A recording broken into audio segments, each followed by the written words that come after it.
Oiê, seja muito bem-vindo ao Na Leitura. Hoje damos início ao livro Guerra, Adorável Guerra, de Julie Perry, uma história onde o amor, a mitologia e a Primeira Guerra se cruzam. Lembre-se que essa é uma narração caseira. Caso escute algum ruído externo, é apenas a vida real acontecendo. Vamos juntos? Prólogo. E quando Hefesto ouviu a penosa história, foi até a forja, ruminando maldades no fundo de seu coração. Malhou o ferro em cima da bigorna e forjou correntes que não poderiam ser quebradas nem afrouxadas, para que os amantes permanecessem presos onde estavam. Assim, os dois subiram no leito e se deitaram para dormir. Ao redor deles, as sorrateiras correntes do artificioso Hefesto se agaturraram, e eles não conseguiram mover nem erguer membro algum. Então perceberam que não havia mais escapatória.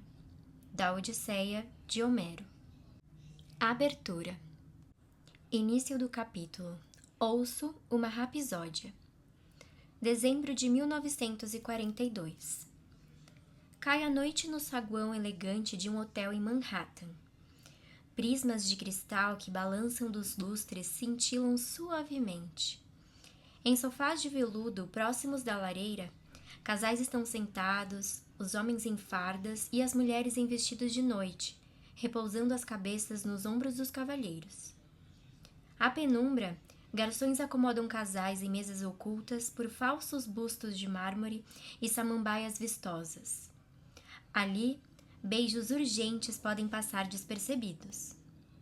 A orquestra se prepara e começa a tocar I Hear a Rhapsody. Uma cantora preenche o palco brilhante com sua voz ambarina. Meu querido, me abrace forte e sussurre para mim. Então, bem suavemente, na noite estrelada, ouvirei uma rapsódia. Ela não é uma Dinah Shore, mas é muito talentosa. Nota de rodapé. Dinah Shore, cantora e atriz estadunidense, muito popular nos anos 1940. Um homem e uma mulher adentram o saguão e se aproximam da recepção. Todos os olhares os seguem conforme eles caminham pelos tapetes persas. O homem, espadaúdo de maxilar quadrado, usa um chapéu fedora, abado de modo a cobrir uma sobrancelha. Quando busca a carteira no bolso interno do terno risca de giz de abotoamento duplo, o recepcionista pensa, assustado, que ele vai apontar uma pistola. Os sapatos dele, com biqueiras pretas e brancas, não parecem joviais. Parecem perigosos. Ele deixa metade dos homens aflita e a outra metade fula da vida. É o tipo de homem que poderia pisar em você. E ele sabe disso. Mas ele é tão lindo. E a amiga dele é ainda mais bela. Ela usa um terno feito sob medida, acinturado, em um tom intenso de azul que combina mais com ela do que sua própria pele. Seu perfil é do tipo que faz com que outras mulheres desistam de vez. Das ondas do cabelo escuro, penteado e enrolado sob o chapéu casquete, passando pelos olhos de cílios longos que espiam pelo pequeno véu preto, até a risca, atrás da meia calça, desaparecendo por dentro dos saltos de couro italiano. Ela é absurdamente bonita. Perfeita de uma maneira impossível. A fragrância do perfume estica seus dedos finos pelo saguão. Todos ali, homens e mulheres, se rendem à presença dela. O homem alto está bem ciente do efeito causado pela mulher, e não gosta nada disso. Ele sacode um punhado de notas diante dos olhos do recepcionista, que gagueja e apanha, sem esforço, uma chave da mão dele. Eles avançam pelo saguão e o homem urge a mulher para que vá mais depressa. Ela, por outro lado, caminha lentamente, como se tivesse inventado a arte de andar. Eles não levam bagagem. Mesmo assim, um carregador de malas barbado e com uma deficiência motora os acompanha pela escada e depois pelo corredor. Os olhares impacientes do homem alto teriam feito outros saírem correndo, mas esse bagageiro tagarela enquanto salta pelos degraus tortos. A dupla o ignora, mas ele não parece se importar. Eles chegam ao quarto. A fechadura cede quando o homem, em um gesto rápido, inflige a chave.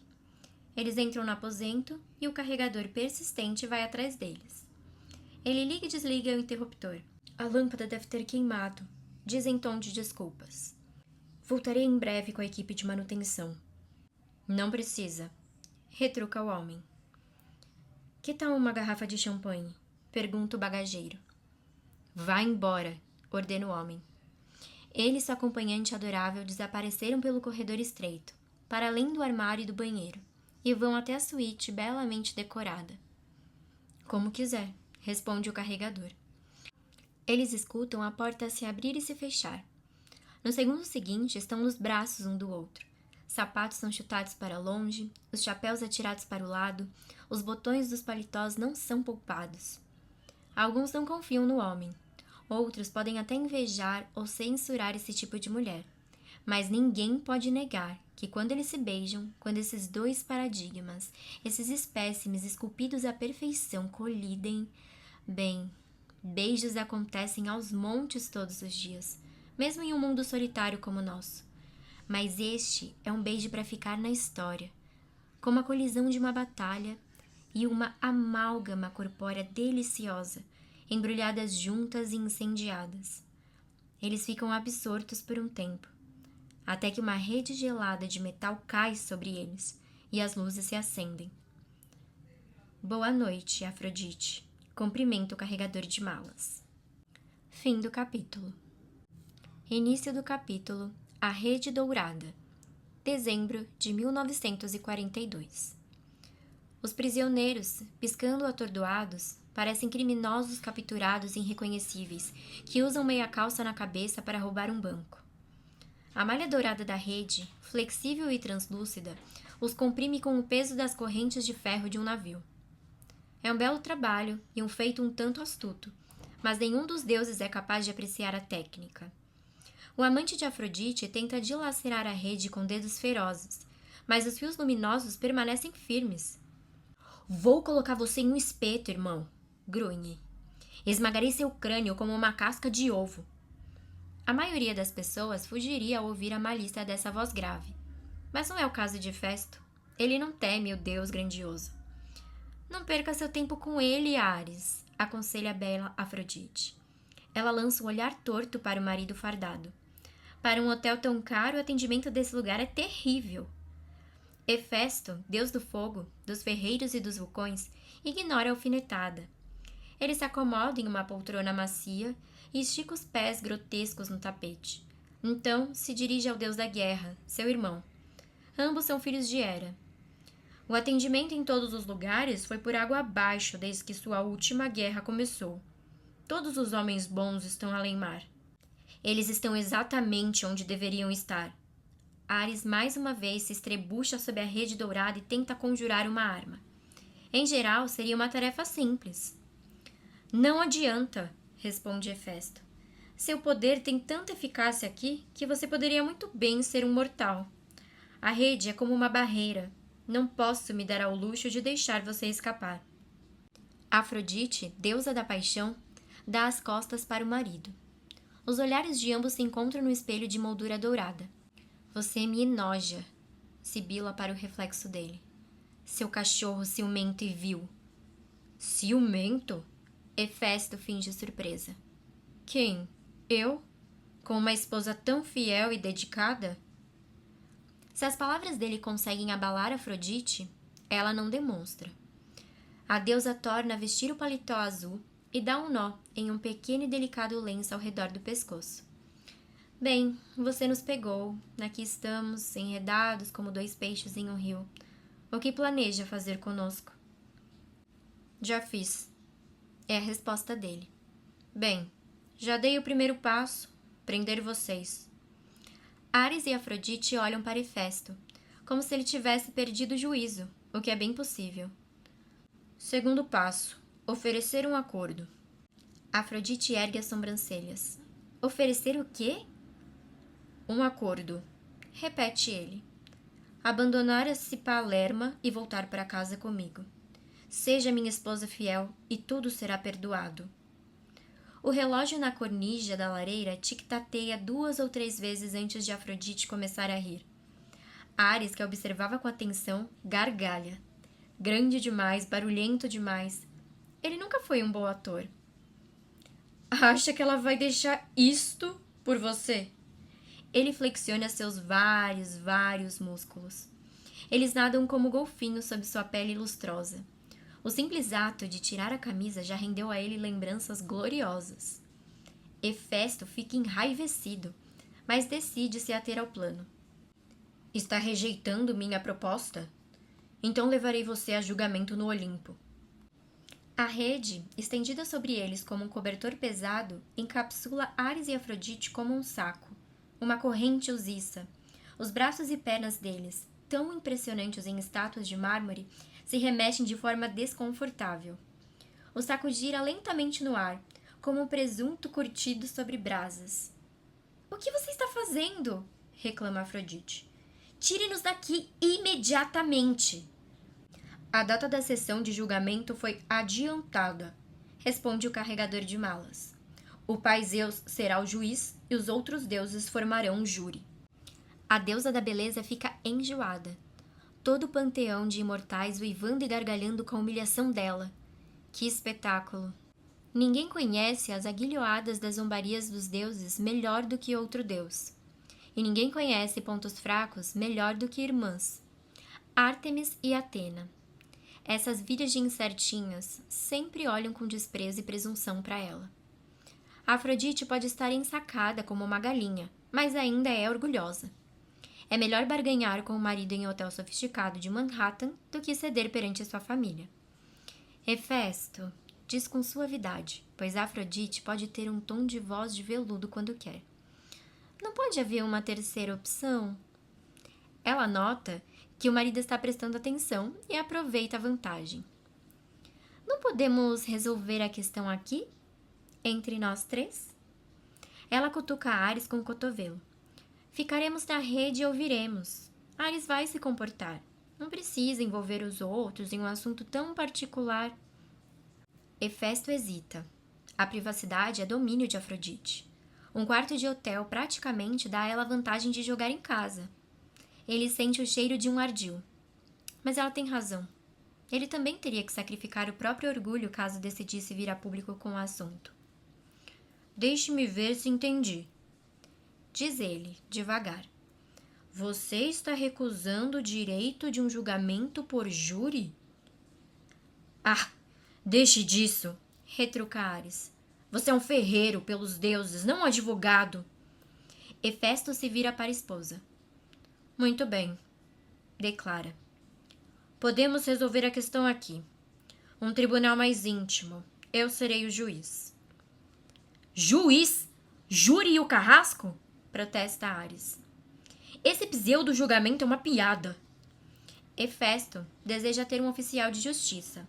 Alguém que possa dar com um bastão na cabeça desse espectador indisciplinado. Mas provavelmente isso não é o que os oficiais de justiça costumam fazer. Não dê ouvidos a ele, Afrodite diz ao marido. Você já está nos julgando de qualquer forma. Então, se é o que deseja fazer, seja o juiz.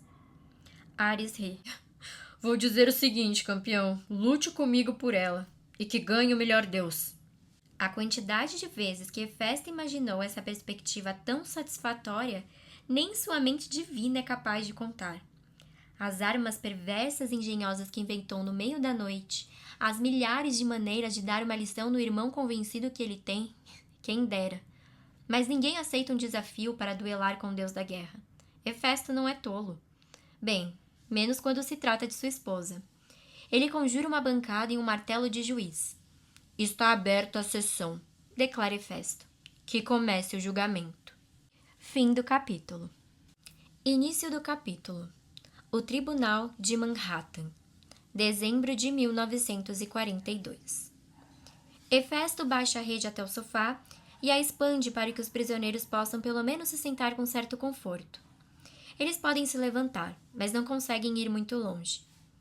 Deusa, diz ele, no caso do Hefesto contra Afrodite, você é acusada de ser uma esposa infiel. O que tem a declarar? Afrodite pensa. Que estou achando graça. Ares bufa. Isso é desacato à autoridade do tribunal, continua Hefesto. O que tem a declarar? Está se referindo a qual das acusações? Pergunta a deusa. Infidelidade ou desacato? As abas do nariz de Hefesto se inflam. Que mau começo. Ambas. Ah, culpada. Mas não tenho a intenção de ser desprezível. Hefesto se detém. Você se declara culpada? Ela sente. Aham. Ah. Ele não tinha esperado por isso. As frases sagazes que preparou, as palavras inflamadas, elas os desertam como fazem os traidores. Decepcionei você. A voz de Afrodite transborda uma empatia que qualquer um seria capaz de jurar que é genuína. Iria se sentir melhor se mesmo assim apresentasse as evidências? Quem está manipulando quem aqui? Ela não tem medo. As evidências, não importa quantas sejam, não são relevantes. Mas Hefesto, que passou meses recolhendo cada uma delas, decide apresentá-las. As luzes enfraquecem. Uma sucessão de imagens brota diante deles, como um filme em cores dentro do quarto. A deusa do amor e o deus da guerra se beijando à sombra de um caramanchão. Na borda coberta de neve do vulcão Popocatépetl, ao pôr do sol. Aconchegados no ombro de uma estátua da Ilha de Páscoa, nas praias de areia branca cercadas pelos enormes penhascos da enseada dos contrabandistas, na ilha de Zakynthos, na Grécia. Hermes. Sussurra Afrodite em tom sombrio. Zeus nunca deveria ter dado uma máquina fotográfica a ele. Se Hefesto esperava que a esposa fosse se contorcer de constrangimento com essa prova comprometedora, o que sobra é apenas decepção. Ela é despudorada. O irmão dele é despudorado. Ele foi um tolo por pensar que poderia humilhá-los. As imagens desbotam, o silêncio reina, Afrodite observa o marido. Os pensamentos de Hefesto rodopiam. O que ele esperava? Um pedido choroso de desculpas? Um juramento de sinceridade? Ele devia ter imaginado que isso nunca iria funcionar. Mas ele estava desesperado. Até mesmo os olimpianos, quando atormentados, não pensam direito. De todos os seres que habitam o cosmos, Hefesto é o único que não pode pedir para a deusa do amor ajudá-lo com seus problemas conjugais. O pobre coitado não tem a menor ideia de como agir. Hefesto, Afrodite diz com gentileza.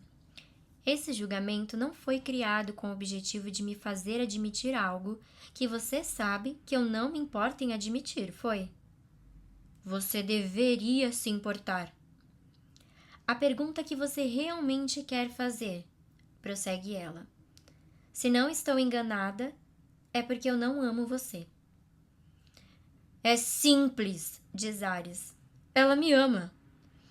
Afrodite, de repente, parece achar a situação muito engraçada. Ares cruza os braços fortes. Ela esfrega os olhos. Eu não amo nenhum dos dois. Ares fica de pé e retorce os lábios. Hefesto, continua Afrodite. Ele se sente como uma testemunha convidada a depor. Você me ama? Ele não sabe bem o que dizer. O que ela está fazendo? Ele queria que o tolo do irmão dele não estivesse ali. Vou responder por você, diz ela. É claro que não. Isso é... Hefesto gagueja. Estou aqui porque eu quero... Ninguém pode me amar, declara Afrodite. Ninguém. O que quer dizer com isso? Este é o preço de ser a deusa do amor. A voz grave de Ares rompe o silêncio. Não diga bobagens. Pai Zeus fez com que se casassem com meu irmão porque todos os outros deuses estavam brigando com unhas e dentes para pedir a sua mão em casamento. Ele deixou você com Hefesto para evitar uma guerra civil. Todos nós queríamos você. Ela dá de ombros. Eu sei que todos me queriam.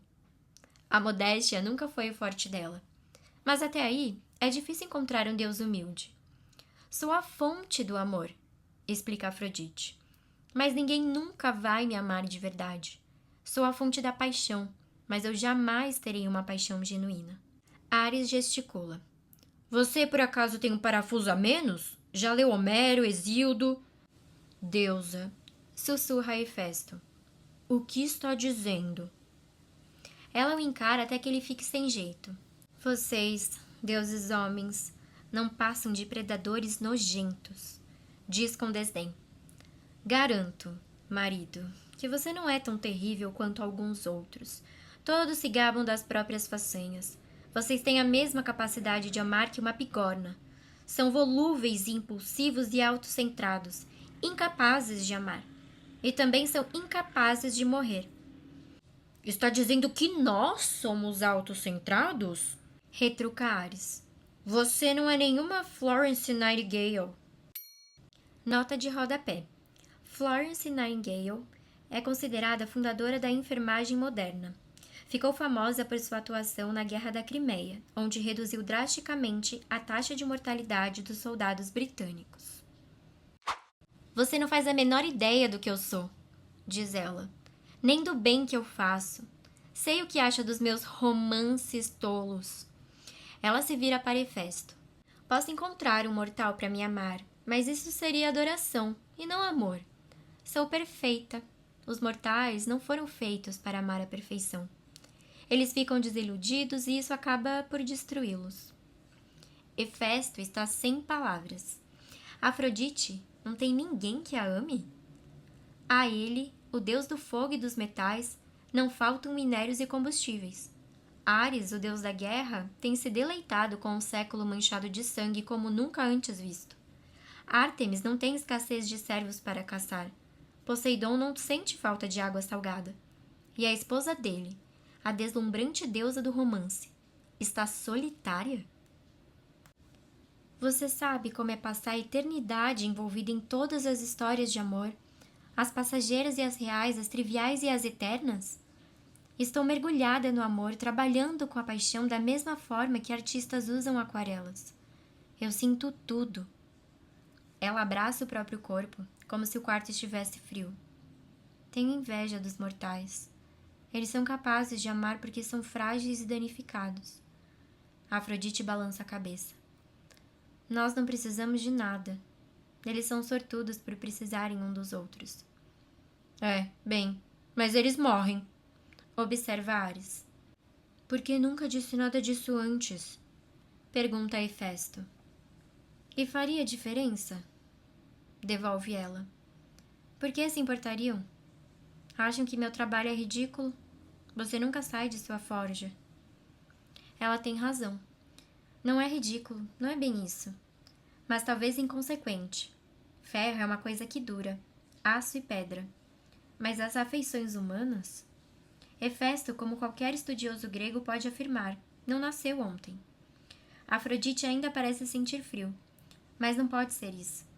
Ainda assim, Hefesto sopra na direção da lareira, e a lenha de repente arde em chamas crepitantes. A luz do fogo bruxuleia no rosto de Afrodite. Ela tomba a cabeça para um lado. Querem ver como eu amo de verdade? Hefesto olha para ela. Os olhos de Afrodite brilham. Querem ouvir minhas histórias favoritas? Meus melhores trabalhos? Sim. A resposta de Hefesto surpreende. Quero. Um grunhido surge do sofá, mas a deusa ignora o deus da guerra.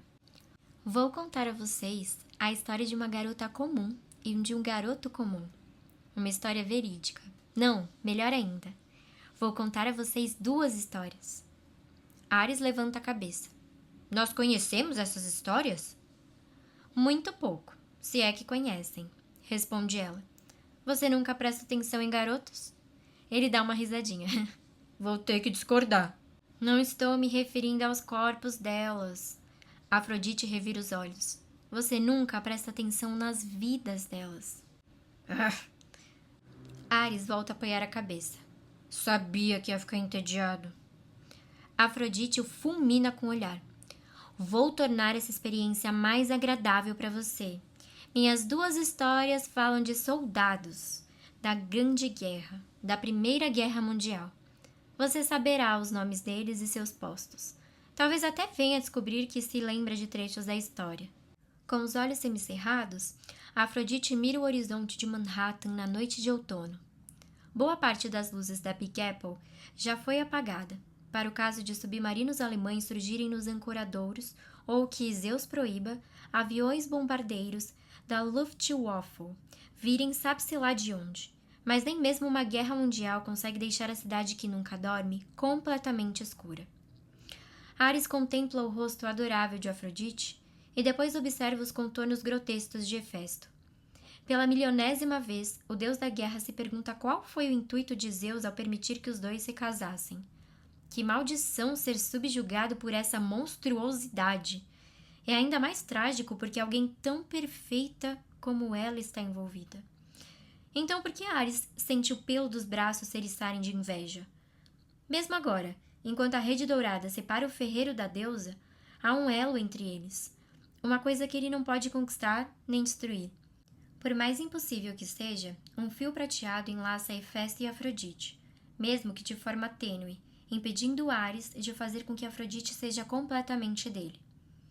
Mas tinha como ser diferente? Eles são casados, afinal de contas. Deusa.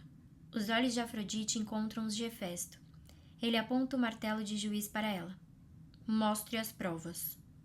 Quando ela vira a cabeça, Hefesto sorri sob o bigode. Conta a história. Ares revira os olhos. Pelos deuses, não! Geme. Tragam-me os tenazes quentes, os ferretes fumegantes, qualquer coisa menos uma história de amor. Afrodite o encara. Ela vive tagarelando, continua Ares, querendo me contar sobre alguma carta de amor imbecil, algum beijo aleatório ou qualquer coisa do tipo, quanto tempo durou e pelo cabelo de Medusa, o que eles estavam vestindo na ocasião. Deusa, incentiva Hefesto. Não omita nada, pede o deus do fogo. Conte-nos uma longa história. Fim do capítulo e fim da parte do livro chamado Abertura.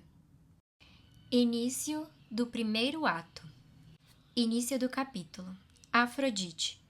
Hazel, 23 de novembro de 1917. Eu vi Hazel pela primeira vez em um festival da paróquia São Matias, no bairro de Poplar, em Londres. Era novembro de 1917. Era um evento organizado para recolher doações de meias e latas de tempero de carne em pó para os rapazes na França. Mas, na verdade, era um festival de outono como todos os outros. Enquanto alguns conversavam e flertavam, Hazel havia se sentado no banquinho do piano para tocar músicas animadas. As acompanhantes das moças se gabavam da generosidade dela, que colocara o divertimento dos outros em primeiro lugar. Hazel não se fez de desentendida e também não se deixou levar pelo elogio. Odiava tocar na frente dos outros, mas preferia enfiar alfinetes nos olhos a ter conversas constrangedoras com rapazes. Qualquer coisa era melhor, até mesmo ser o centro das atenções. Ela achou que estava protegida. Mas música me atrai como uma abelha se deixa tentar pelo mel, e não só a mim. Um garoto sentado um pouco mais afastado a observava tocar. Ele via as mãos dela e a expressão delicada em seu rosto. Tentou não ficar encarando, mas foi em vão. Ele fechou os olhos e escutou a música. Mesmo enquanto ouvia, visualizou a pianista alta e esguia, vestida em renda malva, a cabeça de cabelos escuros inclinadas para que ela pudesse olhar para as teclas, os lábios um pouco entreabertos enquanto respirava no ritmo da música. Ah, eu tive certeza no instante em que vi os dois no mesmo salão. Soube que seria uma das minhas obras-primas. Não é todo dia que encontro dois corações como aqueles. Então, eu me sentei perto de James, que observava Hazel ao piano, e beijei a bochecha dele. Para ser sincera, acho que eu nem precisava ter feito aquilo. Mas ele tinha uma bochecha convidativa, e eu não quis perder a chance. Ele, querido como só, tinha feito a barba para o festival. Fiquei com ciúmes do modo como ele olhava para Hazel, sorvendo a música dela como água e sentindo o gosto dela se dissolvendo na melodia como um cubo de açúcar. As moças que rodopiavam não prestaram atenção nele. James era um rapaz aciado, que escolhia as roupas com cuidado, como se odiasse o mero pensamento de que sua aparência pudesse ofender alguém. Ele não precisava ter se preocupado tanto.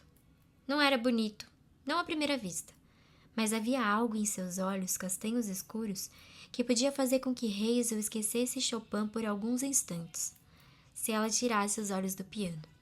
Fui até o banquinho e parei ao lado de Hazel.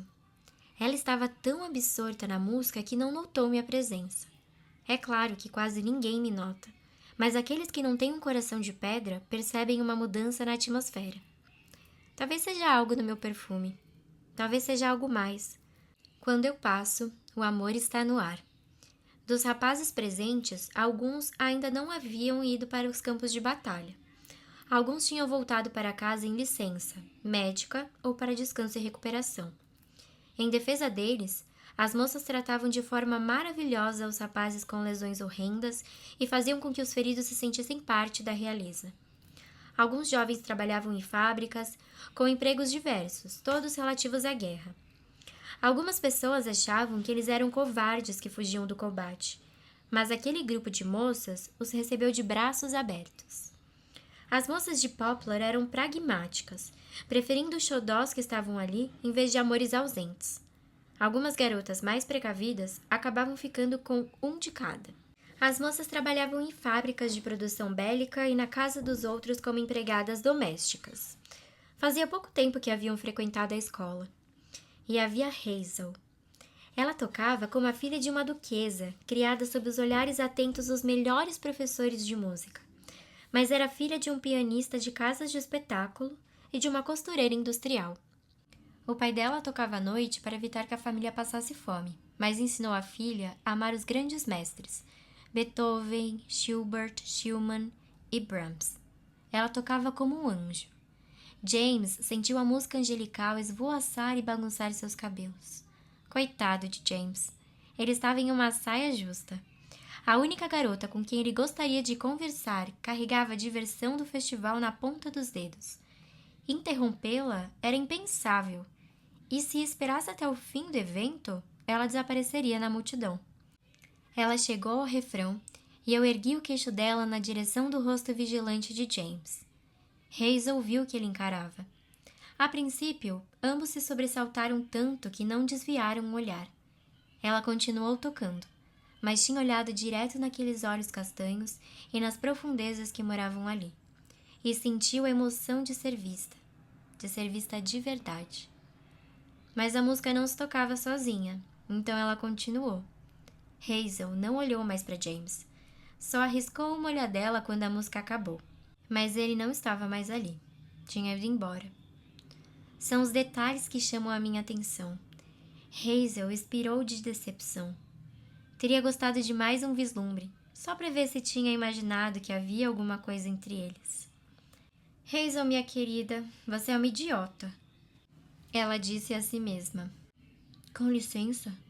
Uma voz falou ao lado dela. Fim do capítulo. Início do capítulo. Afrodite, primeira dança, 23 de novembro de 1917. Ao virar, Hazel se deparou com uma gravata verde musgo enfiada com cuidado em um paletó de tweed cinza e, mais acima, o rosto do rapaz com os olhos castanhos. — Ah! Disse Hazel, se levantando depressa. — Olá! Cumprimentou ele, muito sério, quase como se pedisse desculpas. O rosto dele era sisudo, seu corpo era esguio, seus sapatos brilhavam e a camisa social dele era elegante. Hazel olhou para os sapatos do rapaz e esperou o rubor em seu rosto amenizar. Será que continham pés como os do pai dela? Ela se perguntou. Com pelos? Que pensamento mais idiota! Desculpe, falou o rapaz. Não quis assustar você. Tudo bem, respondeu Hazel. Quero dizer, você não me assustou. Era mentira. O cheiro de loção pós-barba e de tecido limpo e passado fez o rosto de Hazel formigar. As bochechas dele eram magras e suaves e pareciam tão macias que os dedos de Hazel ansiaram por tocá-las. A mera possibilidade de agir por impulso era tão constrangedora que Hazel quase correu até a porta. Queria dizer que gostei muito do que tocou essa noite. Hazel, pelo menos, tinha um roteiro para seguir. Os pais dela haviam passado a vida toda ensinando Hazel a receber elogios em recitais de piano. Muito obrigada. É muito gentil da sua parte dizer isso. Era um discurso decorado, e o rapaz sabia. O rosto dele adquiriu contornos sombrios. É claro que adquiriu, coitado. Ele tinha apenas uma chance de falar com ela, apenas uma coisa que podia dizer com convicção, que tinha adorado a música dela, que ela o embalou para longe daquele lugar, daquela noite, uma semana antes dele embarcar para a frente ocidental, onde rapazes como ele morriam aos montes, e que ela, dera a ele o presente indescritível de poder escapar, sendo tão sincera e fascinante ao se deixar ser absorvida pela música. No entanto, os bons modos permitiram que James dissesse apenas que gostou das músicas que ela tocou, sendo que ele queria dizer muito mais. E a única coisa que ele podia esperar é que ela soubesse quão sério ele falava. E os olhos dela, ele estava descobrindo, eram grandes e profundos, margeados por cílios longos e pretos. Coitado de James. Hazel sabia que tinha cometido um erro. Ela engoliu o medo e olhou bem nos olhos dele. De verdade, obrigada. A sombra sumiu. Meu nome é James. Ele ofereceu a mão. Ela aceitou, quente e seca, e desejou que não tivesse as mãos rijas e os dedos fortes de pianista. Aliás, James não notou nada daquilo. E você? Ele sorriu. Quase deixei Hazel de lado, pois eu mesma quase suspirei. Ela corou. Se ficasse ainda mais vermelha, as bochechas dela poderiam entrar em combustão espontânea. Meu nome é Hazel. Hazel Windcott. É um prazer conhecer você, senhorita Windcott. James gravou o nome dela na memória de modo permanente. Hazel Windcott. Hazel Windcott. Digo mesmo, Sr. James. Respondeu a pianista. Ele sorriu outra vez e covinhas brotaram em suas bochechas. Só James, falou. Meu sobrenome é Aldrich. Lois Prentice, a mulher que conduziu o festival, apareceu agitada, querendo entender por que a música tinha parado. Uma senhora chamada Mabel Cabe, uma das minhas favoritas, surgiu como uma toupeira em um buraco. A senhorita Windcott trabalhou a noite toda, disse ela. Imagino que queira descansar um pouco. Vou tocar por um tempinho. Acho que conheço algumas músicas que a garotada vai gostar. Antes que Hazel pudesse protestar, Mabel Cabe a arrancou do piano e a empurrou na direção de James. Vá dançar? Incentivou. Em um piscar de olhos, James conduziu Hazel até a margem da pista de dança. Ele ofereceu o braço. Deslumbrada com as manchas rosadas nas bochechas dele, bem acima das covinhas, ela posicionou a mão esquerda sobre o ombro coberto de tweed de James e sua mão direita encontrou a dele. Mabel Cabe começou a tocar uma valsa lenta. James puxou Hazel para mais perto, o máximo que tinha coragem. É uma pena, mas eu não sei dançar muito bem, confessou Hazel. É por isso que fico no piano. James parou. Prefere não dançar? Hazel cravou o olhar na gravata dele. Não, eu quero dançar. Mas você não pode rir de mim. Eu não me atreveria, disse ele, sério, tornando a entrar no ritmo da música. Só se eu tropeçar e cair, certo? Ela torceu para que o comentário soasse como uma piada. Ele aumentou a intensidade do aperto nas costas dela. Não vou deixar você cair. E não deixou. James era um ótimo dançarino, gracioso e nem um pouco exibido. Não era o caso de Hazel, mas ela entendia de música o suficiente para entrar no ritmo. James conduzia a dança. Ela só precisava acompanhá-lo. Eu me sentei ao lado de Mabel Cabe, no banquinho, e observei. Aquela dança poderia ser um começo ou um fim, a depender de inúmeros fatores. Eles iriam conversar? Será que um deles falaria demais? Ou será que diria alguma tolice? Eu deveria fazer alguma coisa? Vai dar tudo certo com eles, disse Mabel, me olhando de soslaio. Ora, Mabel Cabe, sussurrei. Você consegue me ver? Ela virou a partitura. Sempre consegui. Você está particularmente bela hoje. Cutuquei a cintura dela. Você é uma querida. Ela ficou radiante. É bom saber que você ainda está aqui para os mais jovens. Essa guerra terrível. Eles precisam muito de você agora. Não só os jovens. Indiquei com a cabeça um cavalheiro mais velho e elegante, sentado no lado oposto do salão. Quer que eu apresente vocês dois? Mabel riu. Não, obrigada. Ela suspirou. Meu tempo já acabou. Nós duas vimos, então, uma fotografia desbotada de casamento, uma cadeira vazia e um túmulo. Quem é que disse que seu tempo acabou? Perguntei. Ela alcançou um sinal de repetição e voltou à página anterior da partitura. Vá ajudar a senhorita Hazel. E assim o fiz. Eles já tinham conversado sobre o principal. Ela tinha 18 anos. Ele tinha 19. Hazel era de Poplar, filha única de uma pianista de casas de espetáculo e de uma costureira. Já tinha encerrado os estudos, praticava piano em tempo integral e estava se preparando para realizar audições em conservatórios. James, de Chelmsford, irmão mais velho de Meg e Bob, filho de uma professora de matemática de colégio. Ele trabalhava para uma construtora, ou tinha trabalhado até então. Ele estava hospedado em Londres, na casa de um tio. Iria providenciar a farda e o equipamento antes de se apresentar ao serviço, na semana seguinte, para servir na França. A guerra. Você teve que entrar no salão naquele momento, Ares. Um desfecho, um adeus. Porém, você era o motivo de estarem todos ali. A guerra estava em cada sermão. Cada placa, cada noticiário, cada prece feita antes de refeições insossas e racionadas. E assim, James deixou de ser um desconhecido e se tornou um patriota, um herói, que com muita valentia assumiria seu dever para com Deus, o rei e a pátria. Hazel deixou de ser uma desconhecida e uma pianista e se tornou um motivo de por que a guerra importa, um símbolo de tudo que era puro e belo pelo qual valia a pena morrer em um mundo corrompido. Quando os vi, eles estavam com as cabeças aninhadas como um par de pombinhos enlutados.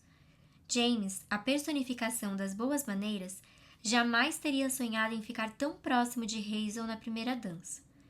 Mas isso não queria dizer que ele não desejou que aquilo acontecesse. Mas Hazel, desconcertada ao se ver tão segura e aquecida nos braços daquele rapaz, percebeu quando a música terminou, que estava apoiando a testa na bochecha dele. A bochecha que ela tanto quisera acariciar e, de certo modo, tinha conseguido. Ela começou a se sentir envergonhada, mas à medida que os outros dançarinos aplaudiam, James a embalou nos próprios braços e ela soube que não precisaria pedir desculpas. Louis Prentice começou a agradecer a todos que tinham comparecido e transformado o festival em um sucesso, mas Mabel Kibbe, piscando para mim, a interrompeu com uma canção ainda mais tenra do que a primeira. Enquanto alguns se esforçavam para arrumar pares, Hazel e James se encontraram em silêncio, tendo nunca se separado, e dançaram a música inteira de olhos fechados. Se eu não conseguisse entrelaçar aqueles dois até o fim da segunda dança, Zeus poderia muito bem transformar Poseidon no deus do amor, e eu iria atrás dos peixes. Eu poderia ter observado os dois para sempre. Muitos olhos além dos meus já estavam observando Hazel Wintcott, um nome muito conhecido na paróquia, uma moça famosa pela timidez e pelas músicas que tocava, que dançava com um rapaz alto e desconhecido. Quando a segunda música terminou e ela abriu os olhos, vi o rosto de James a olhando com atenção. Mas por trás dos ombros dele havia outros rostos sussurrando, imaginando.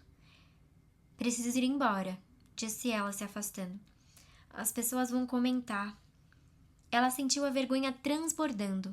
Como era capaz de macular aquele momento pelo medo do que os outros iriam pensar? Ele aguardou de maneira franca, calma, sem suspeitas.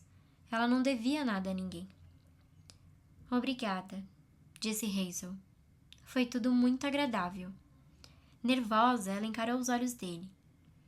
Você é maravilhosa, disseram eles. Você também, responderam seus cílios longos. Senhorita Whitcott, começou James. Pode me chamar de Hazel, interrompeu ela, se perguntando se deveria mesmo ter falado aquilo. As covinhas reapareceram. Ela achou que estava prestes a derreter. Os outros já não importavam. Se quisessem fofocar, que fofocassem. Senhorita Hazel Whitcott, disse James. Vou me apresentar ao serviço daqui a uma semana. Ela assentiu. Eu sei.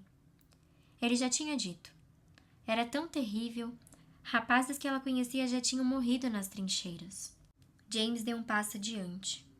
Posso vê-la mais uma vez antes de partir? Hazel refletiu sobre a proposta escandalosa. As coisas não eram feitas daquela maneira. Apresentações, acompanhantes, supervisão, permissão dos pais a cada passo dado.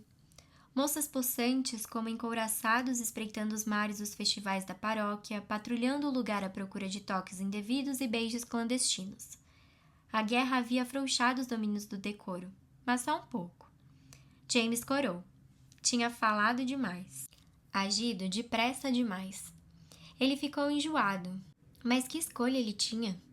Só haveria uma oportunidade de conhecer Hazel Windcott, a pianista. Posso?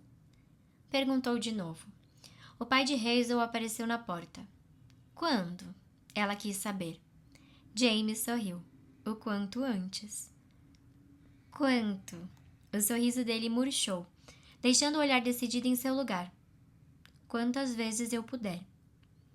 Era hora de Hazel recusar com educação, inventar desculpas, agradecer a ele pelo serviço prestado à coroa e se afastar daquele soldado fadado à ruína. Sem dúvida, era a hora de dizer não. Seria um prazer. Ela sorriu para o desconhecido pela primeira vez. Se James não fosse um jovem saudável, seu pobre coração poderia ter parado de bater bem ali. Hazel deu seu endereço a James Aldrich. Quando teve um pouco mais de certeza de que os olhares no salão haviam desistido de observá-la, e quando o pai dela havia começado a conversar com outros pais que também chegavam, ela ficou na ponta dos pés e beijou a bochecha dele. James Aldrich não sabia que era o segundo beijo do tipo que recebia naquela noite. Ele só sabia que corria o risco de partir para a linha de frente como um soldado apaixonado. O pensamento assustou mais do que todos os mísseis alemães juntos. Será que ele deveria se afastar? Era melhor interromper aquela fantasia e não se encontrar mais com a pianista? Música, cílios, cabelo com cheiro de lavanda, a aderência suave dos lábios dela em beijo rápido na bochecha. E, novamente, a música. O que ele deveria fazer, decidiu James, e o que ele iria fazer não tinham diferença nenhuma entre si. Fim do capítulo. Início do capítulo. Afrodite. O beijo. Primeira parte. 23 de novembro de 1917. O beijo fez da noite de James uma agonia cheia de questionamentos, um arrebatamento delicioso. Mas ele não estava sozinho. Hazel também sentiu o arrebatamento, ao se perguntar o que diabos tinha dado nela e a agonia ao pensar sobre o que James tinha achado dela. Ela, Hazel Windcott, que nunca nem tinha olhado para rapazes antes. A moça respeitável e séria que passava várias horas por dia ao piano, que tinha a cabeça no lugar enquanto as outras garotas faziam-se sabe lá o quê. Será que James achava que ela era o tipo de garota que saía beijando rapazes no primeiro encontro? Ela voltou para casa a pé com o pai e, no caminho, abotoou a gola do casaco para deixá-lo bem próximo do pescoço. A noite estava incomumente fria. O braço esquerdo dela ainda se lembrava de ter se apoiado no de James, e a mão dela se lembrava de ter segurado a dele. O corpo de Hazel se lembrava de se mover no ritmo do de James e de ser puxado para mais perto à medida que a última música terminava. Dançou um pouco, foi? Comentou o pai. Hazel morreu de vergonha ao descobrir que estava dançando sozinha, esticando os braços para um James imaginário. E lá se ia o segredo. A senhora Kimber achou que eu precisava me divertir, disse ela. Vai mesmo jogar a culpa na senhora Kimber? Covarde! O pai dela, um homem alto, com braços, pernas e dedos longos e sulcos profundos nas bochechas, colocou um dos braços sobre os ombros da filha. A senhora Kimber tem razão. Você precisa viver mais, minha querida, e se divertir. Não ficar confinada com dois velhos como sua mãe e eu. Ela apoiou a cabeça no ombro do pai. Não diga tolices. Vocês não são velhos. Diga isso, Arthur, devolveu o pai. Arthur. Era como ele chamava a artrite que afligia as articulações de seus pulsos e nós dos dedos. Estou falando sério, Hazy. Você precisa passar mais tempo com a garotada da sua idade. Só me prometa que não vai se apaixonar por um jovem soldado. Você não precisa ter o coração partido. Ela assentiu. Não conseguiu encarar o pai. E, sem dúvida, não iria sair fazendo promessas. Pelo amor de Deus, ela ralhou consigo mesma de novo. Você não está apaixonada por aquele garoto. Você o conheceu hoje e só dançaram 2 vezes juntos. As pessoas que dizem que se apaixonaram à primeira vista não estão com a cabeça no lugar. Então, por que tinha beijado a bochecha dele? Fim do capítulo. Início do capítulo. Afrodite. O beijo, segunda parte. 23 de novembro de 1917. Por que Hazel tinha beijado a bochecha dele?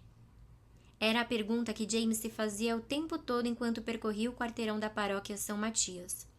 Ele subiu a Woodstock Terrace, passou pela East India Dock Road, desceu a Hale Street e a High Street e voltou. A brisa que vinha do rio Tâmisa trouxe os grasnados das gaivotas e o clangor dos estaleiros. Mais adiante, as luzes de Poplar cintilavam. Tinha sido gesto fraterno? Só podia significar o seguinte: não alimente esperanças, estranho desconhecido. Compaixão platônica. É assim que vejo você. Gratidão patriótica. Aqui está uma beijoca para provar. Adeus. Ele grunhiu. Já tinha ouvido falar daquilo antes. Moças que saíam beijando soldados de calças caqui nas plataformas dos trens e recrutas nos postos de recrutamento. E tinha sido bem ali, na bochecha. Ele tocou o local. James passou por um casal que aproveitou uma soleira escura para dar beijos que Louise Prentice sem dúvida proibiria. Ele se lembrou do sorriso iluminando os lábios de Hazel e imaginou qual seria a sensação de beijá-los. Qual era o problema dele? Era a guerra, decidiu James. A guerra o estava deixando confuso. A guerra tinha feito o mundo inteiro questionar a própria sanidade. Casamentos de guerra apressados, bebês de guerra sem paz, amores de última hora. Todo o espetáculo banal e frívolo da guerra. No entanto, ele fechou os olhos e se lembrou mais uma vez da sensação de ter a pianista em seus braços. James ainda podia ver o pai de Hazel segurando o casaco para ela e conduzindo-a pela multidão. Nem mesmo cavalos selvagens teriam sido capazes de convencer James a segui-los até a casa deles. Seria inapropriado. O endereço dela. Se ela pensasse nele apenas como um amigo, será que teria dado o endereço para ele? Depois de passar 3 vezes pelo casal que se beijava, James foi para casa. Atravessou a East India Dock Road e foi para Caribay Street, que o levaria até o apartamento do tio. Ele olhou de relance para panfletos dramáticos e para os pôsteres de recrutamento da Marinha. Quando as placas revelaram que a Caribay Street tinha se cruzado com a Grundy, ele se deteve. A esquina da Grundy com a Bygrove, dissera Hazel.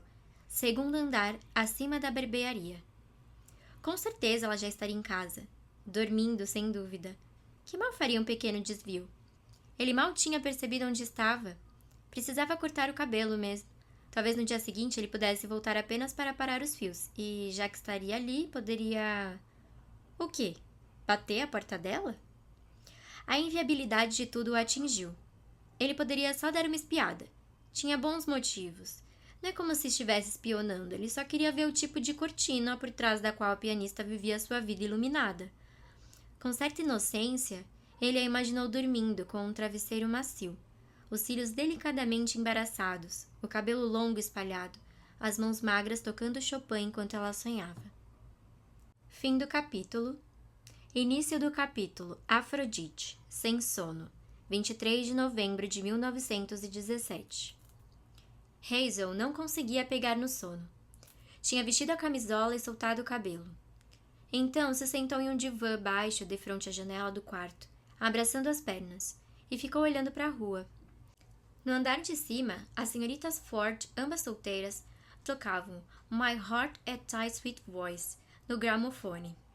Era tarde demais para escutar ópera, mas Hazel não se incomodou. James Aldrich. Era um bom nome. Poderia ser bem pior. Ela tinha mesmo dançado 2 vezes com um desconhecido e o beijado na bochecha. Ela pressionou a bochecha afogueada no vidro gelado e úmido da janela. Quem iria imaginar que, em um dia tão comum, o cérebro dela ficaria bagunçado como um ovo mexido? Ela só tinha ido tocar e com muita relutância para fazer um favor para a Sra. Prentice, assim como fora naquela mesma tarde no Hospital Poplar para acidentados, para tocar para os soldados em recuperação. James Aldrich. Ele estava indo para a guerra. Treinaria e depois iria para as trincheiras. Seria o fim, não só da amizade entre os dois, mas possivelmente da vida dele. Ou pelo menos o fim da vida que ele conhecia. Homens honrados já podiam ser vistos indo e vindo em cadeiras de rodas, sem pernas, as mangas enfiadas nos bolsos das jaquetas, para disfarçar a ausência de mãos, com cicatrizes medonhas deformando seus rostos atingidos por estilhaços. Ela sabia de tudo aquilo. Todos os britânicos sabiam o preço que rapazes tinham que pagar diariamente para impedir os avanços do Kaiser. Nota de rodapé. Kaiser é Guilherme II, que comandou o Império Alemão durante a Primeira Guerra Mundial. Hazel ficou com os olhos marejados só de pensar naquele preço terrível, talhado no rosto do garoto com olhos castanhos. E foi assim que deixou de notar a silhueta olhando, da esquina, para a janela do quarto dela. Fim do capítulo. Início do capítulo. Afrodite. Os bigodes do rei. 23 de novembro de 1917. Ali estava ela, a barbearia, os bigodes do rei. James sorriu. Hazel Windcott morava bem em cima dos bigodes do rei. Então aquilo fazia dela um nariz? A piada era ruim, mas ele sufocou uma risadinha. As janelas escuras do segundo andar espelharam, de modo lúgubre, o orbe de um lampião na esquina. Uma luz no terceiro piso ressaltou os contornos de um gramofone. Ele ouviu a melodia melancólica de uma ópera, meio soprano, bem romântico. Mas não havia sinal de Hazel Windcott. Será que tinha lhe passado o endereço errado? Ele rondou a esquina e parou. A pianista se apoiava na janela, absorta em pensamentos. James viu o cabelo longo se derramando pelas costas e o decote de uma camisola branca. O devaneio dela fez com que James mantivesse os pés no chão. De dia, a esquina vibrava ao som do piano de Hazel. Aquele barbeiro sortudo, o Sr. Bigodes do Rei, podia passar o dia todo ouvindo-a tocar sobre o som dos aparadores mecânicos. James Aldrich, ele alertou a si mesmo. Você a viu só uma vez. Você não a conhece, você é um tolo. Fim do capítulo. Início do capítulo. Uma interrupção. Dezembro de 1942. Ele tem razão, disse Ares. Que história entediante. Um garoto conhece uma garota, eles dançam um pouco e suspiram pelo outro. E daí? Nada aconteceu. Afrodite o fulmina com o olhar. Tudo aconteceu. Ares revira os olhos. Vá logo para a parte que importa, para a linha de frente, para as mortes no campo de batalha. Lá é onde as histórias de guerra acontecem. Quem te perguntou? Devolve Hefesto, diplomático. Não estou contando uma história de guerra, explica Afrodite. Estou falando sobre o que eu faço e como eu faço. Continue, diz Hefesto. Fiquei curioso. Então você é um imbecil, responde o deus da guerra. Veja só, eu conheço essa história. Duas almas recatadas se conhecem e bum! Eles ficam doidinhos um pelo outro. Acham que inventaram o amor. Eles se engraçam por uns dias até que ele tem que partir para a guerra. É terrível. Ele sente saudade dela, ela sente saudade dele. Eles trocam cartas no começo, até que as trincheiras o transformam de namoradinho a garoto que tenta impedir que os ratos devorem o rosto dele. Ela faz trabalho voluntário. Ares ri com desdém. Em uma tentativa corajosa de ser como os rapazes além mar e fazer alguma coisa. Ela chora no travesseiro se perguntando por que ele parou de escrever. O tempo passa, os dois mudam, tragédias surgem como bolhas nos pés. Eles me culpam pelos problemas deles, etc. Se Ares fosse um mortal, o olhar que Afrodite lança a ele seria capaz de carbonizar sua pele. Posso falar? Pergunta a deusa do amor. Ares não se dá o trabalho de responder. Concede, meu bem? Pergunta Hefesto. Ele conjura um copo de martini cheio de ambrósia nas mãos de Afrodite. Ela fica surpresa, mas bebe. Hefesto pega um travesseiro da cama e o afofa. Então o acomoda nas costas, atrás de seus ombros curvados. Não estou aqui porque estou morrendo de vontade de ouvir você, belicista. Quero escutar minha esposa. Ares ri. Está aprendendo sobre amor com os mortais, ferreiro? Você bem que poderia se instruir de uma coisinha ou outra, retruca Afrodite. Fim do capítulo. Início do capítulo. Afrodite. Pego no flagra. 23 de novembro de 1917. James achou que tinha se safado, que Hazel não o vira, mas ele estava enganado. E talvez eu tivesse algo a ver com aquilo. Vejam bem, eu não estava interferindo, mas toda aquela cena, a esquina, o lampião, as sombras, a ópera suave vindo do andar de cima, a camisola cheia de babados. O que mais eu poderia ter feito? Sou uma artista. Guiei o olhar dela para a rua.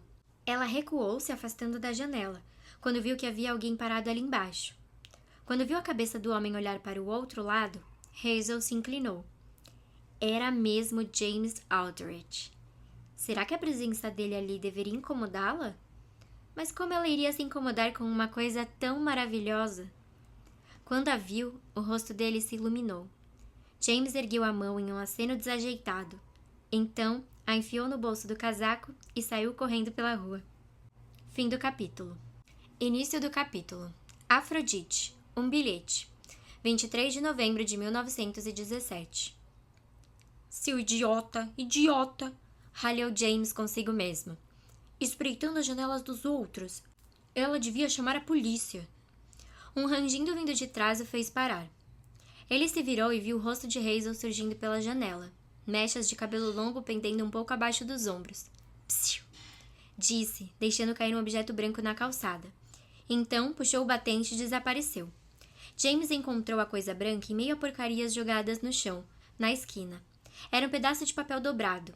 James tinha achado que seria um lenço rendado, mas ele não estava em Camelot, e não era um cavaleiro. Ele andou mais um pouco, ficou perto do lampião e abriu o bilhete. Amanhã, 8 horas. A letra era grande, firme e comprida, como notas musicais. Café da manhã na casa de chá Jane Lyons, na Crisp Street, no bairro de Guildford. Sorrindo, James Aldrich olhou para a janela, agora escura. A senhorita Hazel Windcott tinha sumido de vista, engolida pela escuridão. Será que conseguia vê-lo? Ele não sabia, mas eu sabia, e não tenho dúvidas de que ela conseguia vê-lo. Fim do capítulo. Início do capítulo. Afrodite, a casa de chá. 24 de novembro de 1917. Já que certos indivíduos, que eu não citarei por nomes, estão perdendo a paciência com a quantidade de detalhes que estou fornecendo sobre o casal em suas primeiras horas de palpitações amorosas, passarei batido pelo drama da noite em claro de James e Hazel, de como eles acordaram ridiculamente cedo no dia seguinte, de como se arrumaram e se vestiram ansiosos e em silêncio para evitar acordar tios e pais em uma manhã de sábado preguiçosa. Pouparei meus críticos do frio na barriga que acometeu os queridos jovens à medida que eles saíam pela manhã londrina, rumo à casa de chá J. Lyons. Não vou mencionar os arroubos constantes de dúvida, o medo que aquela coisa, que eles esperavam que fosse de fato algo genuíno, não passasse de um grande nada, algo que fizera os sentimentos deles efervescerem e espumarem por nada, absolutamente nada. Mas estar efervescendo e espumando não era culpa deles. Repreender a si mesmos até atingirem um grau de indiferença não adiantava mais. Era como parar de respirar. Impossível. Era hora de James e Hazel se conhecerem de verdade. Hora de ver se a magia da música, do luar e dos passos de dança fora tudo o que vivenciaram, ou se um amanhecer cinza, encarvoado de Londres e uma xícara barata de café despertariam as mesmas sensações. Casas de chá J. Lyons estavam espalhadas pela cidade. O medo irracional de James era ir ao salão errado. Ele chegou muito antes das 8 horas, e ao ver que Hazel ainda não estava ali, caminhou pela rua. Às 8, ele entrou no salão, se sentou em um banco, amassou e alisou o chapéu para então amassá-lo de novo. Hazel estava atrasada. Não foi uma surpresa para mim, já que o percurso dela ia da seguinte forma. Ela caminhava um quarteirão, então recuava, refazia os passos, avançava mais um pouco, até que entrava em pânico e voltava depressa para casa. Quando enfim chegou à casa de chá, estava transpirando por debaixo do suéter e da blusa, por mais que o tempo naquela manhã estivesse frio e úmido. Então, prendendo a respiração como se o gesto fosse compelir James Aldrich a fazer o mesmo, para que não percebesse qualquer vestígio do cheiro de suor, ela entrou. James ficou de pé em um salto. Parecer ansioso demais, percebeu ele, então retesou a postura. Ele não tinha a menor ideia do que fazer com o próprio rosto. Hazel o viu pular em um espasmo de decepção e contorcer o rosto em repulsa. Ela sabia. Estava com um cheiro horrível, com uma aparência horrível. Ela era horrível, e convidá-lo para encontrá-la ali tinha sido uma ideia horrível. Hazel manteve a mão na maçaneta e tentou pensar em uma forma de escapar. Os pais dela jamais precisariam saber. Seria como se nada tivesse acontecido. James sentiu o coração bater mais forte ao se deparar com a expressão de pânico dela. Hazel era ainda mais adorável na luz da manhã, em roupas comuns. Mas estava claro que ela queria fugir. O que será que ele poderia fazer para amenizar a angústia dela e avisar que ela podia ir embora se quisesse? Bom dia. Ele sorriu por reflexo. É o que as pessoas fazem quando alguém diz bom dia. Bom dia. Ela estendeu a mão. É o que as pessoas fazem quando alguém diz bom dia em uma casa de chá para alguém que não se pode beijar. Mas ela o tinha beijado. Que vexame. James apertou a mão dela. Ele sorriu novamente. E Hazel se esqueceu de fugir da casa de chá. O cheiro de loção pós-barba talvez tivesse algo a ver com aquilo. Mesa para dois? Perguntei. Eles me seguiram até uma mesa de canto mais afastada. James puxou a cadeira para Hazel e pendurou o casaco dela no cabideiro do vestíbulo. Só havia um gancho livre, então, ruborizando, colocou o próprio casaco sobre o de Hazel. Ele se sentou no assento em frente a Hazel. Sou apaixonada por esse rapaz, de um jeito puramente espiritual. Recomendo bolo de limão, falei, entregando os cardápios. As garçonetes estavam lentas naquela manhã. Os pombinhos em potencial estavam em uma corda bamba, e se eu não tivesse dado um jeito de colocar os dois sentados à mesa, sabe-se lá o que poderia ter acontecido. Então, eu decidi me transformar em uma garçonete matrona. Não vou nem descrever o sofrimento que foi vestir o uniforme sem graça das funcionárias do J. Lyons, mas estou disposta a fazer sacrifícios. E não, eu não considero isso trapaça, interferência ou manipulação. Eu estava só fazendo o que uma garçonete competente deveria ter feito. Às vezes, os destinos dos outros correm perigo por situações corriqueiras, como uma garçonete flertando nos fundos do salão com um confeiteiro. Hazel e James examinaram os cardápios como se as vidas deles estivessem em risco. Era mais seguro do que trocar olhares. Lancei uma nuvem de atração para a cozinha, para manter a garçonete verdadeira entretida com o senhor confeiteiro, que fazia rosas com um bico de confeitar. Tive que servir outros clientes também, mas me equipei com um bule de café colombiano que se auto-reabastecia e deixei a manhã de todos um pouquinho melhor. Principalmente a de um homem mais velho, gordo e careca. Acho que ele desconfiou que havia algo fora do comum em mim, o sacana. Em outros tempos, ele fora uma espécie de Romeu. Voltei minha atenção para James e Hazel. Eles estavam mais descontraídos e conversavam um pouco. Com licença, Hazel disse para mim em tom decidido. Não encontramos o bolo de limão no cardápio. Sufoquei uma risadinha e respondi. É a especialidade do dia. Como será que conseguiram açúcar? Hazel se perguntou. O racionamento está tão rigoroso. Ela se dirigiu a James. Vamos pedir, James? E assim, de uma hora para outra, ele se tornou um amigo que ela chamava pelo nome. Parece uma delícia, Hazel. Ele se virou para mim muito sério. 2 fatias, por favor. Meus 2 queridos em uma festinha do chá para 2. O garoto brincando de gente grande com a garota. A garota que ele queria que se tornasse o xodó dele. Estão vendo porque eu amo meu trabalho? Porque não é uma carreira e sim uma vocação? Voltei para o balcão, conjurei 2 grandes fatias de bolo e o servi. O homem careca tocou meu cotovelo para fazer outro pedido. Quando vi, tinha servido bolo para 4 mesas. Com os cumprimentos da deusa, no 4º ano da Grande Guerra, os britânicos necessitavam de bolo. James e Hazel encaravam um novo dilema. Deveriam comer na frente um do outro, arriscando deixar cair migalhas ou bocados de creme de limão? Por outro lado, se não comessem, precisariam conversar. Como era mesmo a antiga canção em gaélico? Oh, vocês vão pela estrada principal e eu vou pela via secundária. Chegarei à Escócia antes de vocês. Nota de rodapé. Esse é um trecho traduzido da canção escocesa The Bonnie Banks, Loch Lomond. Hazel escolhera a estrada principal, bolo, e James a secundária, falar. Estou muito feliz por ver você de novo, disse ele. James tinha chegado à Escócia antes dela. Bem, vejam só. Ele fora direto ao assunto. Não havia mais volta. As palavras alcançaram os ouvidos de Hazel quando os dentes do garfo ainda estavam na boca dela, e um pedaço grande de bolo derreteu em sua língua. Foi a elegante resposta.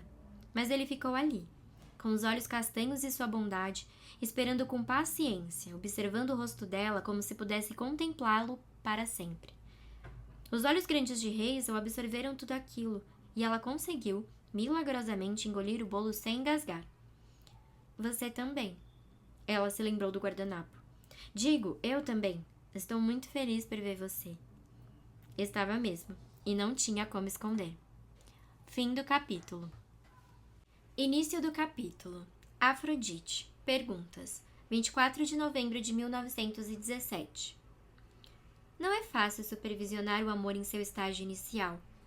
Ele é uma criaturinha barulhenta, tagarela e atrapalhada. Ouvir com atenção me tornaria velha e grisalha. Só que eu não fico velha e grisalha. Mesmo assim, acompanhar o que eles diziam e não diziam foi um esforço, embora também um deleite. Por exemplo, por que você decidiu ir ao festival ontem à noite se não conhecia ninguém? Imagine só se você não tivesse ido. Você sempre toca piano nessas festas? Ou você dança com outros rapazes? Fale mais sobre Chelmsford. Aposto que as moças de lá são mais bonitas. Por quanto tempo estudou piano? Como é que uma garota tão talentosa está comendo bolo de limão em uma casa de chá comigo? O que você faz na construtora? Vigas pesadas costumam cair nos trabalhadores e matá-los? Qual é o seu compositor favorito? Por favor, tenha um, não seja um ignorante em música. Você tem um gramofone? Sorria de novo. Assim, queria ter uma fotografia dele para guardar na minha carteira. Conte-me sobre os seus pais. Veja só como você é asseado, que bom ver que você não é daqueles rapazes que não se cuidam. Fale-me sobre os seus. Eles sabem que você está aqui comigo? Tudo bem por eles? Acha que vai tocar um dia no Royal Albert Hall? Eu passaria o dia todo falando com você. Por que não? Sei que consegue.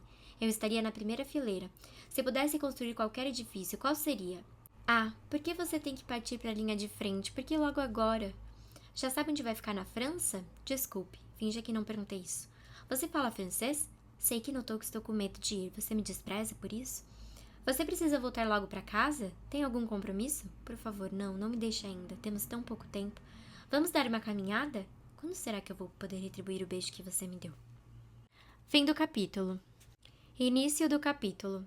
Forjar e fundir. Dezembro de 1942. Sob a rede dourada, Ares se espreguiça no sofá. Afrodite está com um olhar distante e uma expressão suave. O marido a observa. Uma lágrima brilha em um dos olhos. Os mortais a afetam. Mas como? Para o deus Ferreira, eles parecem mortais idênticos a todos os outros milhões que existem. Até que ele se lembra da descarga de satisfação, da certeza que sente ao tirar uma espada em brasas da forja. Isso é o que ele nasceu para fazer. Criar, fundir, controlar o calor e o ferro com todo o seu calor e resistência, e produzir apetrechos úteis e belos. Ao fazer isso, ele se sente impetuoso, intocável, parecido com o ferro em sua forja. O êxtase e as feridas do amor são trabalho de Afrodite. A deusa nasceu para forjar paixões. Ela também é uma fundidora, mestra de um tipo diferente de fogo, trabalhando com materiais mais poderosos e resistentes do que carvão e ferro. E o que esse trabalho fez por ela? Se Hefesto quisesse uma deusa da lareira e do lar, da vida doméstica segura e da lealdade simples, poderia ter se casado com Hestia. Talvez devesse ter se casado. Ela está solteira e, ao que tudo indica, cozinha bem. Mas Hestia jamais será Afrodite. É impossível voltar atrás depois de conhecer a deusa do amor. Não há como esquecer. Como seguir em frente, como desapegar. Fim do capítulo. Início do capítulo. Afrodite, uma caminhada. 24 de novembro de 1917. Eu me senti como uma mãe vendo o filho ir para a escola pela primeira vez quando aqueles dois saíram da casa de chá Jay Lyons, andando bem perto um do outro para enfrentar a manhã fria e cinzenta. Eles percorreram a Guildford Street até a Upper North Street, que vira o Bow Common Lane. Se formos por aqui, disse Hazel, as chances de eu encontrar algum conhecido são menores. James ficou sério. Sou um segredo, então? Hazel olhou de rabo de olho para ele. Segredos são divertidos, não são? Ele não falou nada, mas cobriu os olhos com a aba do chapéu. Desculpe, disse Hazel após um instante. Isso tudo é novo para mim. Você não será um segredo. Ela sorriu. Ontem à noite, meu pai disse que eu preciso viver um pouco. James quis abraçar o homem.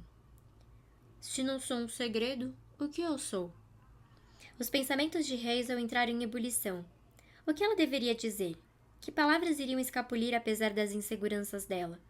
Cavalos e carroças, automóveis barulhentos, vendedores ambulantes, crianças discutindo, compradores pechinchando, todos passaram por eles na rua. Mas Hazel e James poderiam muito bem estar sozinhos em uma ilha deserta. Você é uma partitura novinha em folha, disse ela, devagar. De uma música que, depois de tocada, eu poderia jurar que sempre conheci. Sempre conheci. Significava alguma coisa, não é? Garota esperta. Ela virou o rosto para James e esperou pela confirmação de que tinha falado demais. Aberto demais o coração. Se o coração dele quisesse encontrar o dela na metade do caminho, ele sem dúvida teria sorrido. E ele tinha mesmo sorrido? Só um pouquinho? Uma partitura, é? Provocou ele. Isso me torna uma pessoa colcheia de ritmo, não acha? A piada era tão ruim que foi perfeita. Sempre gostei de cavalheiros de dança onde acorde com a música. Foi a rápida resposta dela. Ela entendeu a piada, é claro que entenderia. Não há nada novinho em folha sobre mim, senhorita Hazel Windcott, disse James. Estou há anos zanzando por Chelmsford. Hazel balançou a cabeça. Não está, não. Você brotou do chão. Não, quem fez isso foi você. Eles perceberam que as mãos de Hazel tinham ido ao encontro de James. A descoberta sobressaltou os dois. Eles não se lembravam de ter feito aquilo. E não tinham. Fui eu. Eu não iria ficar ociosa, não é? E não foi uma interferência. As mãos de Hazel estavam geladas. James olhou para os dedos entorpecidos que tocavam os seus e, por instinto, os colocou sob o casaco, próximos da quentura de seu coração. Para James, talvez significasse o coração. Mas Hazel logo percebeu que estava com as mãos posicionadas sob o peitoral musculoso de um belo rapaz, que, ao que tudo indicava, tinha trabalhado muito em construção no último verão. Pequenas explosões percorrem o cérebro dela, e logo se espalharam pelo corpo todo. Ela puxou as mãos, não vou negar que fiquei aborrecida, e resmungou. Ele se aproximou dela. O que houve? Você está bem? Hazel balançou a cabeça. Quem é você? Perguntou. O que é você? Vou a um festival e de repente estou saindo às escondidas para encontrar um garoto e dizendo coisas para um completo estranho que eu jamais diria. Ela deu tapinhas indignados na própria clavícula. Sou uma boa moça, uma moça sossegada que toca piano, na maioria das vezes para senhorinhas. E você me fez...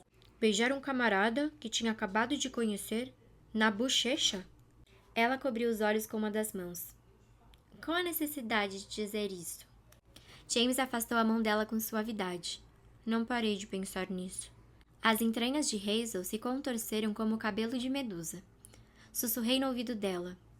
Não tenha medo dele, Hazel. Tenho medo de você, James Aldrich, admitiu ela, aquela garota travessa. James recuou, erguendo as mãos em um gesto de rendição. Fiquei de coração partido ao ver a expressão decepcionada no rosto dele. Hazel também. Não! Esclareceu ela. Você é um cavalheiro. Tenho medo de mim mesma quando estou com você. Venha comigo amanhã, pediu James. Para o concerto de domingo, no Royal Albert Hall. Ir com você até lá? Ele deu de ombros. Por quê? É longe? Hazel balançou a cabeça. Você não conhece mesmo Londres, não é? Ela mirou os olhos castanho escuro dele e piscou para tudo que viu ali. Ela sorriu e concordou. Tudo bem, então. As covinhas apareceram. Ele se curvou e beijou a testa dela. Pronto, disse ele. Estamos quites agora. Melhor assim? A escolha de Hazel estava feita. Ela poderia ser a pessoa que deveria ser com James, mas tinha decidido ser aquela pessoa aterrorizante que ela evidentemente queria se tornar. Eram as covinhas. Impérios foram arruinados por muito menos. Fim do capítulo. Início do capítulo. Afrodite. Adeus. 24 de novembro de 1917. James acompanhou Hazel até uma esquina de onde era possível ver o poste listrado na frente da barbearia, os bigodes do rei. Nenhum deles sabia como se despedir. Amanhã, frisou ele. O concerto. Talvez possamos beber chá depois. Quando nos encontramos? Ela mordiscou o lábio. E o que eu vou dizer aos meus pais? Vamos nos encontrar a 1 hora? Bem aqui. James olhou de relance para Hazel. Posso comprar os ingressos, então? Ela assentiu. Compre os ingressos. Era hora de ir embora. Os dois sabiam, mas ninguém se moveu. O que vai fazer no domingo de manhã? Ele quis saber. São Matias. Toco para o coral, explicou Hazel. O organista está no exterior? Ela quiesceu e depois balançou a cabeça. Ele morreu lá. Então não está lá, mas está, porque foi enterrado em Flanders. Ela não olhou para James quando falou. Ele entendia. Tentou alegrá-la com um pouco de poesia. Se eu morrer, pense apenas isso de mim, que há algum canto de um campo estrangeiro. Nota de rodapé.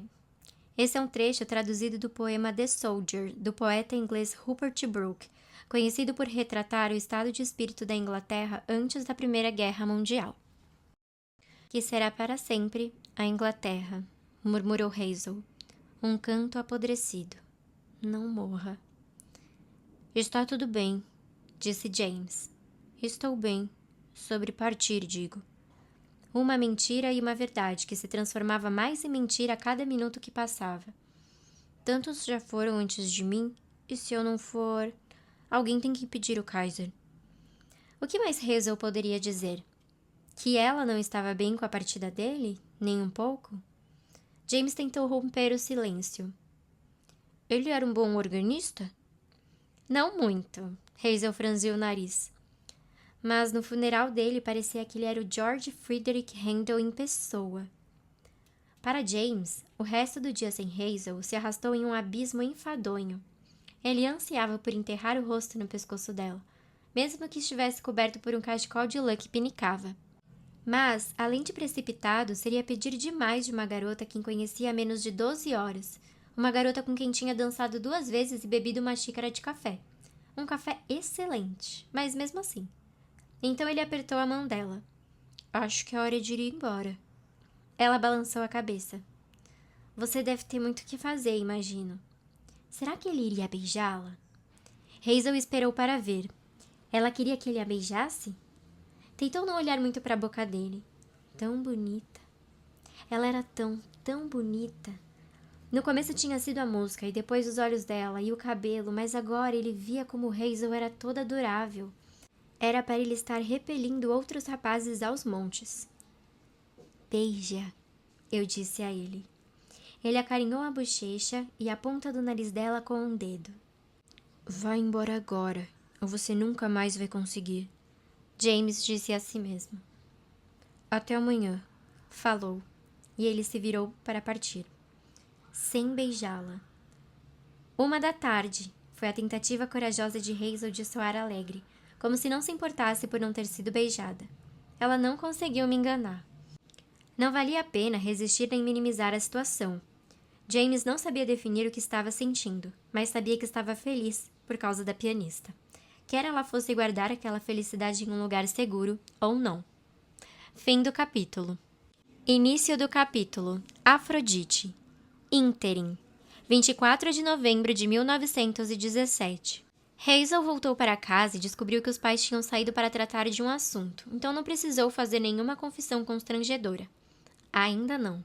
Ela se sentou ao piano com o objetivo de passar um bom tempo praticando. Era a solução concreta e prática de que ela precisava depois de passar 12 horas no mundo da lua. Mas logo começou a perder o fio da meada no meio das músicas e a olhar pela janela. O que James estava fazendo naquele momento? Ela cometeu erros risíveis. Tocou baladas piegas. Hazel era um caso pedido. James estava se virando um pouquinho melhor. Tinha ido com o tio Charlie a um depósito de suprimentos militares para obter a farda e o equipamento. Guarde seus problemas na mochila de combatente, sorria, sorria, sorria. Nota de rodapé. É um trecho traduzido da marcha militar Pack up your troubles in your old kit bag and smile, smile, smile. A cantiga popular de guerra rodopiou na mente dele. Um vendedor velho de pele oleosa listou todos os males para os quais ele precisaria providenciar remédios, fosse para prevenir ou para tratar. Pé de trincheira, piolhos, frio intenso, umidade constante, ratos, lama, estilhaços, fome, gangrena, doença venérea. James ficou com ânsia de vômito. Não fique tão preocupado, disse o tio dele quando pararam para almoçar em uma cantina. Talvez você vá para uma das colônias ou tenha que fazer serviço doméstico. Tio Charlie tinha servido na Segunda Guerra dos Boeres, mas não foi a combate. Suprimentos e transporte. Nota de rodapé. Guerra dos Boeres foram conflitos travados entre o Reino Unido e as duas repúblicas boeres independentes, a República Sul-Africana e o Estado Livre de Orange, entre 1880 e 1902. Além do mais, acrescentou ele, os americanos vão chegar assim que o presidente Wilson recrutar, treinar e equipar todos eles. Talvez neste ano, tudo termine até o Natal. Ao contrário de 1914. Todo mundo tinha pensado a mesma coisa naquela época. Como foi o festival ontem à noite? Perguntou o tio. Dançou com alguma garota bonita? James encarou o chão, sentindo o olhar do tio recair sobre ele. Tio Charlie riu. Você conheceu alguém, não foi? James não precisava responder. Que bom, disse o mais velho. Você está prestes a se apresentar ao serviço. Merece se divertir um pouco. James franziu o senho. A senhorita Hazel Windcott não era uma diversão. Ele terminou a refeição depressa, agradeceu ao tio e foi embora para perambular por Londres. Foi parar no cinema, sozinho. Assistiu a um filme sem graça, depois foi para casa se deitar. Hazel passou a noite ouvindo sermões com a mãe. Um capelão do exército compartilhando histórias inspiradoras sobre como Deus protegia os britânicos fiéis na frente de batalha. Menos o nosso organista, pensou Hazel. O pai dela estava no Town Hall, o teatro e casa de espetáculo de Poplar, onde tocava nas noites de sábado. Quando o sermão acabou, Hazel acompanhou a mãe até em casa e depois foi até o salão para encontrar o pai. Lá não é lugar para moças, protestou a mãe. Seu pai não vai gostar nadinha disso. Vou virar as partituras para ele, assegurou Hazel. Ficarei no banquinho. E ela ficou. Tinha sido uma noite aconchegante, acolhida ao lado do pai, que usava um chapéu coco, camisa listrada e gravata borboleta. Seus dedos ágeis tocaram Bicycle Built for Two, I'm Henry the Eighth I Am, Burlington Berry for Ball e, é claro, Tipperary. Hazel sabia que o jeito com que ela tocava deixaria Monsieur Guillaume, seu professor, muito irritado, mas gostava de vê-lo tocar mesmo assim. Quando era criança, se sentava no colo dele, e o pai tocava com os braços longos ao redor dela, como se a garotinha, cheia de cachos, não bloqueasse sua visão. A distância entre as teclas parecia curta para ele, as notas saltando com as músicas alegres muito populares entre as estrelas das casas de espetáculo. E elas eram estrelas. Um atrás do outro, os artistas roubavam a cena e os corações de Poplar. Eles se apresentavam, voltavam para o bis e saíam apressados do palco para um automóvel que esperava na viela, pronto para levá-los para a próxima casa de espetáculo, onde dançariam novamente. Os mais famosos dançavam, cantavam, contavam piadas ou faziam mímicas incontáveis vezes em uma mesma noite.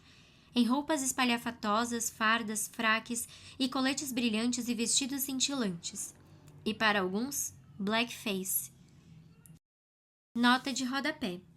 Blackface é uma prática racista que surgiu no século XIX, em que pessoas brancas pintam a pele, usam perucas e ridicularizam e desumanizam pessoas negras, propagando estereótipos e apagando identidades. Os artistas de blackface revelavam o pior que havia nas casas de espetáculo. "Olhem só essa crioula maluca!" gritavam algumas mulheres. "Cante de novo, escurinha!" O pai de Hazel não gostava daquilo. Quando os homens de rostos pintados se apresentavam, ele comprimia os lábios e olhava fixo para as teclas. E olhar para elas enquanto tocava era algo que ele não precisava nem fazer. "Seu pai é um covarde, Hazel", ele disse à filha. "O que eles fazem é errado, é ofensivo, vai contra os princípios cristãos. Se eu fosse um homem de verdade, pediria demissão em protesto." Ela segurou as mãos dele. "E depois faria o quê?" "É exatamente isso", respondeu ele. "Sou um covarde. Apoio esse lixo para pagar as contas. Somos todos filhos de Deus. Seja mais corajosa do que eu." Hazel não conseguia imaginar uma situação que fosse exigir tanta bravura dela. Mas logo se lembraria das palavras do pai. Fim do capítulo. Início do capítulo. Primeira testemunha. Dezembro de 1942. "Gostaria de chamar minha primeira testemunha para depor", Afrodite diz ao juiz. Ares cobre o peitoral despido com o travesseiro. "Não vai convocar mortais pra cá, vai?" "Controle-se", sibila ela. "Meritíssimo, posso?" Hefesto fica se perguntando sobre com o que está prestes a concordar. Um plano de fuga? Uma artimanha para obter ajuda? Mas ela já avançou tanto na história. Ele assente, curioso. Ela olha pela janela, um raio de luz ofuscante surge arqueado no céu. Instantes depois, alguém bate à porta do quarto. "Pode entrar", diz Afrodite. A porta se abre e um homem alto, de terno risca de giz azul e charro, entra ágil e atlético.